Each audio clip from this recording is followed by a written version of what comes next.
Self-awareness. Hello everybody, it's Tom here from The Company Code, author, educator and public speaker. Today I'm going to discuss self-awareness.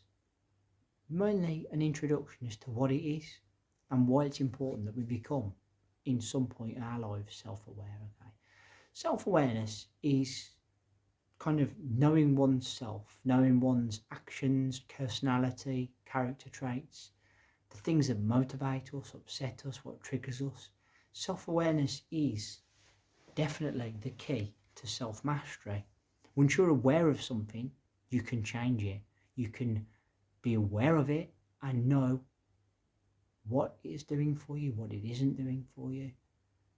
And I have to say that this topic came into my head the other day. We was having a discussion somewhere and someone was on about how a lot of us don't actually know who we are until we hit a certain age. They reckon that psychologically you don't actually know the person you are till you reach 30 years old. That's on an average. Some people realise it just before that, and some people realise it later in life. But the realisation of who you are and what you're here for, what you've got to give, is like the epiphany, like the light bulb going off, if you like. Yeah, we only have XYZ time on this planet and in this life. We spend a lot of it looking for answers, looking for approval of others. We don't spend enough time really getting to know who we are, what drives us, what motivates us, what triggers us. It is vital, it is crucial that we know all of these things. We understand what we are, who we are, what that little voice is inside your head that's telling you do this, do that, and understand and appreciate who you are, what you are. Be accepting of who and what you are and all that you stand for, yeah, and why you stand for it. What experiences in your life have shaped you to make you that person. It's a deep psychological thing, and it also can be a very painful journey. I'm not going to lie. I'll be honest, personally, I didn't know myself until probably last year, and I'm beginning to find myself more and more with every day. The more mindful practice I do, with the more putting my efforts into my own stuff, as well as other things I have to do, I'm discovering little by little who I am, what I'm here for, what my purpose is, what my path is. Now, some of you probably don't care much for that, but if you don't care for it, have a guess what? Life's going to take you down a path anyway. You're going to have seemingly no control over it. All right, we don't have much control over where we go. What we do have is choice, and choice will be coming it to us with a level of awareness. Yeah, without that awareness, how can we make the right choice? How can we do the best for us? How can we go in life where we want to? Self-awareness is absolutely crucial. Okay, it's a very deep journey as well, as I said, and it can be very painful because you do end up confronting things in yourself that perhaps aren't very nice.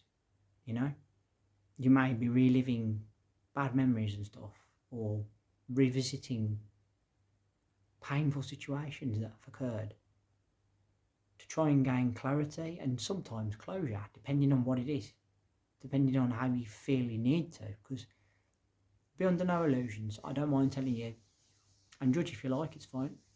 When I was a little boy, my cousin died, and I blamed his death on myself, and I'll explain why. And I'm being very vulnerable here. I'm not going to get upset, I'm going to be brave, but I feel like I should tell you. But this cousin of mine was hit by a car coming to visit me, and I was only 5 years old at the time. He was 11, and I blamed myself for his death because at the time I didn't understand and I couldn't comprehend what an accident was, and also I had no understanding of what death was really. Not many 5-year-olds do, not really. And that triggered me, And it triggered a very negative attitude, and it triggered a very fearful attitude in me, and it also made me very anxious.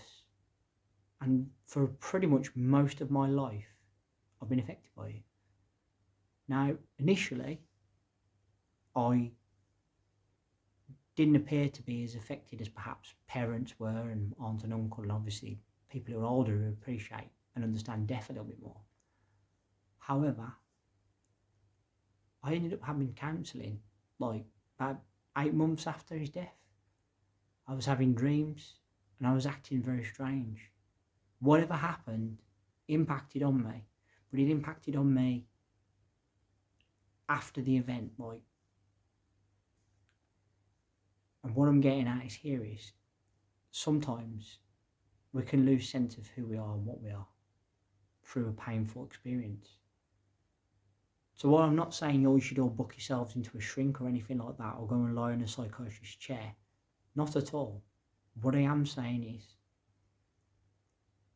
knowing who you are, what you want and everything, and what you're all about can involve very intrusive, very painful reliving of past experiences and things you've got to heal from to get on to the next level. All right. I don't want to sugarcoat it because that's how it is. Some people, they don't need that. They just need tweaking slightly and they're happy and they know who they are. And that's fantastic. Not everybody does. And a lot of us do require diving deep, reaching within, healing traumas, healing past experiences, and trying to come at things from a different viewpoint to know, really, was that experience impacted me in what way and how? Yeah? Quite a deep subject matter today, but I thought I'd just sort of skim over it a little bit. I could go on for a lot longer, but I'm not going to. I'm going to cut the video there at that, and I'm going to say, self-awareness, when you're self-aware and you know who you are, what you want, you can do anything. It's the first step to mastery, as I said. So try and get to know yourself, and don't be angry if you're not still sure on certain parts, because as I said, a lot of us don't really know ourselves till we get to like 30 years old. So with that in mind, you may be still over that age and not sure. It's a journey, it's a discovery, and it's something we go through like anything else to find, right? This is my final video of the week, and I want to say thank you all ever so much for watching. As always, really appreciate your time and the energy spent on my channel. Thank you kindly. Third and final video of the week. Put down in the comment section below, what do you know about self-awareness? Would you say that you're self-aware? Are you taking steps to become more self-aware? Or is there many, many more things that you feel that you need to do to become at that level? It's not a competition, and this isn't me judging anybody. I just want to sort of gauge what everyone's understanding is of this, as I've put this subject up today. Remember to hit that subscribe button down below and leave me a thumbs up and a like. And let's hear that bell sign go ding dong so you know when my next content's out. But until then, everyone, I want to say thank you all for listening as always. Much appreciated time and energy as always spent on my channel. I'll be back starting next week with more videos. Until then, have a good weekend, look after yourselves, and bye for now.